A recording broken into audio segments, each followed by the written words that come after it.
the game, cause see the boxing voice. Welcome back, gang, for the first time and hopefully many more to come. Don't forget to subscribe to the YouTube channel and click on the notifications right here, this little bell, so you can get those emails every time we How's it going? This is Ron from the Boxing Voice. I'm here with Frank Smith. How's it going? Unbelievable. What a press conference. What a start. What was your highlight of the press conference? The whole thing. And it's just a start. We got 3 months of it. 3 months of pure entertainment. Well, you guys have a UK one also. Got a UK one next Monday.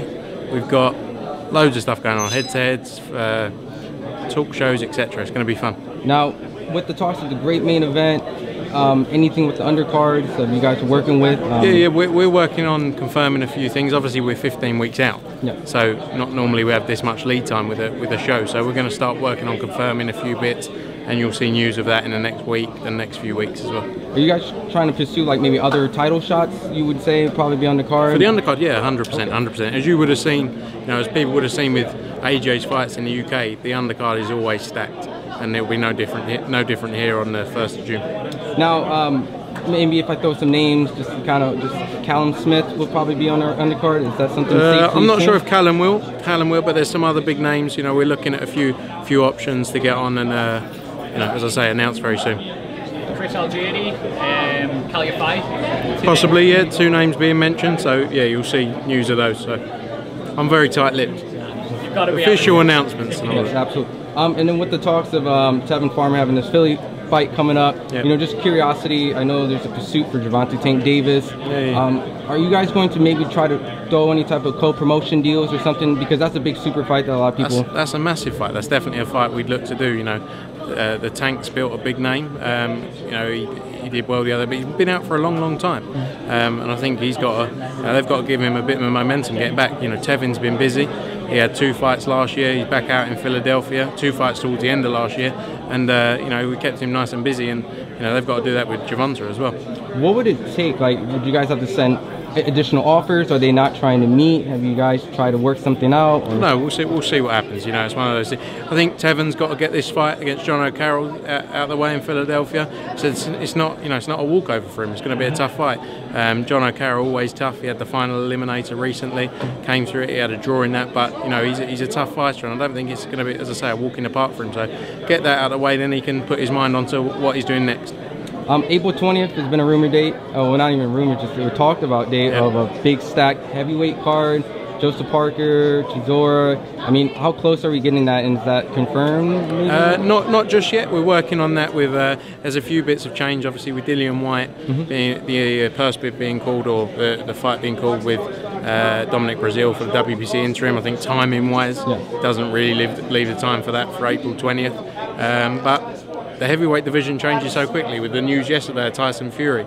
Who knows what's going to happen? Who knows who's Wilder going to fight if Tyson Fury doesn't fight him? You know, there's a lot of options out there. Are you guys going to push right now by any chance, considering the fact that ESPN has offered this massive deal with Tyson Fury? Bob Arum quoted out, you know, maybe the fight get pushed to September. You know, in between that time, we talked to Deontay Wilder yesterday. He was saying that he still wanted to pursue the fight in April. At that, I think it's too many hurdles now to get something like that done in that time. You know, as much as they all say, oh, it's easy, I just, you know, I haven't got a deal, there's too many hurdles for that. I personally think, you know, I think Joshua gets this fight done, gets the win on June 1st. We want to look at doing a Wilder fight. You know, that's still the biggest fight out there. You know, Tyson Fury doesn't have a belt. I don't know what lineal champion means, or I don't know where it's come from all of a sudden over the last year or so. But you know, it's all great, ESPN, etc. But I think Joshua is still the star of heavyweight boxing. Is there going to be like more of a clash now with you guys, considering the fact that you guys have a UK distribution now, you know, US with DAZN? Tyson Fury was originally BT, maybe worked with ESPN. He's still with BT, I think. Yeah. Correct. So he's got BT and ESPN, obviously. Yep. So now at that point, you know, is this going to be something, if they want to do pay-per-view, you guys are going to, what, are you guys going to say no pay-per-view? You guys advertise like on DAZN? With DAZN, it's not DAZN's business. Oh, I'm sorry, I'm speaking from DAZN side. Yeah, it's not DAZN's business model. Obviously, I don't work for DAZN, but you can tell by their marketing and what they do, it's not what they do. Pay-per-view is not their business model.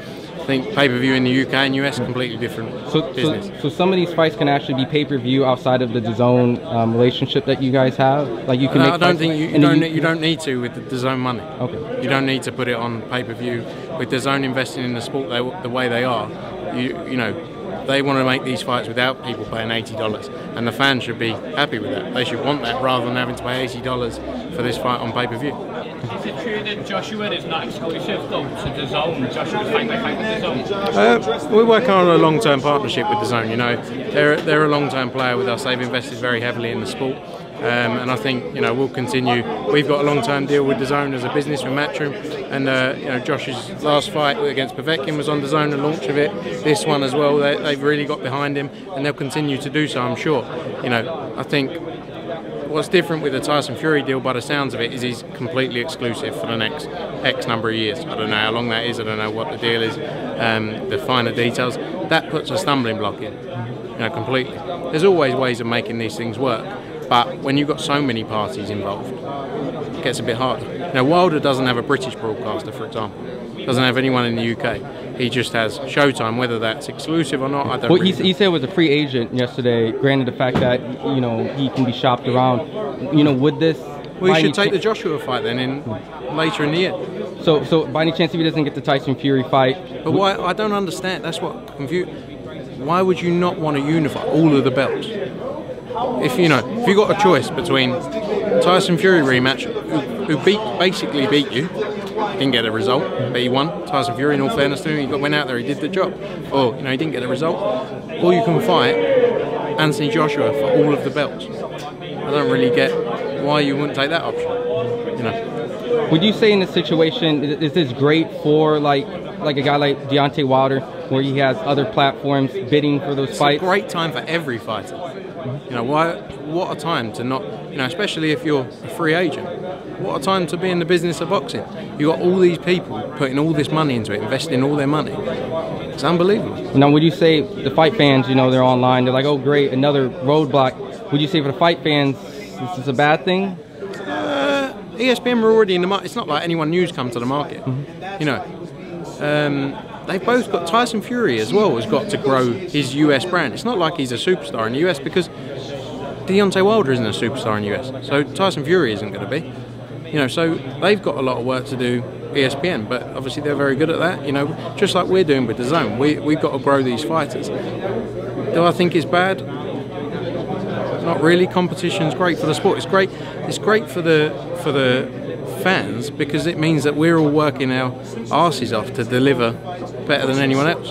So okay. I'd be happy. Now, I want to switch gears. There's this narrative online. You know how the internet runs with tons of things. I just want to get clarification, you know, from you.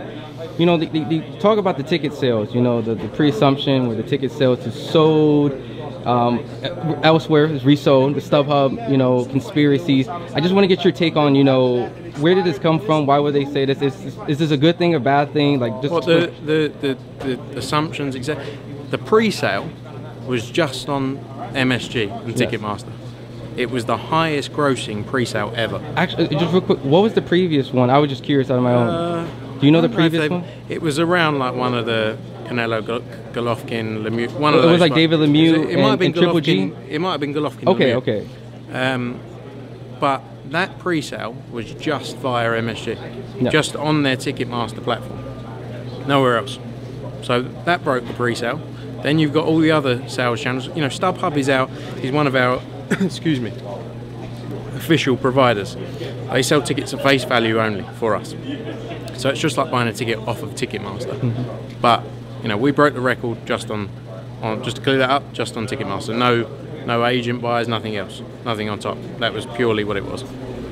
Awesome, perfect. Hopefully that clears it up for the Twitter yes, sphere. Absolutely. And you know, the tremendous amount of signings, you guys seem to pop one out like every week or two. It's momentum. We got to keep pushing them out there.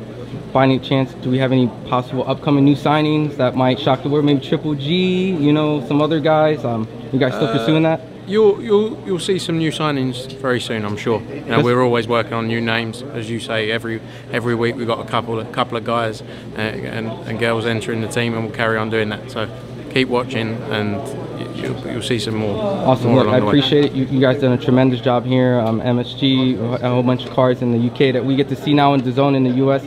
I was really, when I was a fight fan, I wasn't able to see those. I had to go online and look for them. But now we can. They're doing wonders for the sport, and the business of boxing is in the best place it's been in years. And I guess pretty much my overall last question, and I'll just end it off. Deontay Wilder says he's free agent. Will you guys continue to post out offers to maybe get him the title shot? It's the fight. It's the fight people, you know, want to see. AJ wants to fight the best. You know, he's fighting Jarrell Miller, who sorry, I thought there was something going on. He's fighting Jarrell Miller, who's done everything he needs to, you know, and it's going to be a tough fight. It's not a walk in the park. Anthony knows that. You know, Jarrell is very, very tough, but he wants those big fights. He wants Deontay Wilder. He wants to unify all the belts. Who wouldn't? Would you guys do like a super deal? Because, like, you know, Anthony Joshua has made a tremendous amount of money re-signing with Sky, ESPN, Tyson Fury. Yeah. I mean, I think the fact businesses are too different. ESPN are built on probably looking at, as they've shown, a pay-per-view platform with what they do. DAZN that's not what they do. So it's very difficult to. It's not like HBO and Showtime at the time did pay-per-view. They were the same prices. It's not what DAZN's business is built on. But it's just the fact that, like, you know, a big number to entice them, you know, to pull them down. We've done that, but we'll carry on doing that. Okay. We all, you know, I think we're the place to be to bring the big numbers, because AJ is the one who brings in the big numbers. You know, we'll sell out MSG on his US debut. They couldn't even sell out Wilder Fury in the first fight. They had 4,000 empty seats. So when people talk about commercially biggest names, commercially bringing in the money, no one comes close to it. And we'll carry on. We want to make these fights. So down the line, you'll see more offers, I'm sure. Any reason why the ticket sales are tremendously more expensive at MSG opposed to the UK? I just, you know. The tickets are priced based on how many tickets we have to sell. You know, we have 90,000 tickets normally, and it's much further away. So the quality of seat here is much better than it is, you know, at Wembley, because you're much closer to the action. You know, any seat in here, there's not a bad seat in the house in here, I don't think. So you have to bear that in mind. But you know, we'll have a packed house here on June 1st. Awesome. Look, I appreciate you giving me all the time. Do you have any social media by any chance that anyone can follow? Yeah, Frank Smith. Awesome. Appreciate it. Thank you so much. If you enjoyed the video, feel free to hit the like, subscribe, and share. As always, if you want to support us to the next level, head over to the patreon.com/ThaBoxingVoice. We have tons of exclusive, from Border Wars, Entitled, betting shows, the list goes on and on and on. But in addition to that, if you guys have questions for fighters, trainers, and promoters, this is where you can submit them. We will run out, get these questions answered, and put it back on the show just for you guys. Appreciate it. Peace.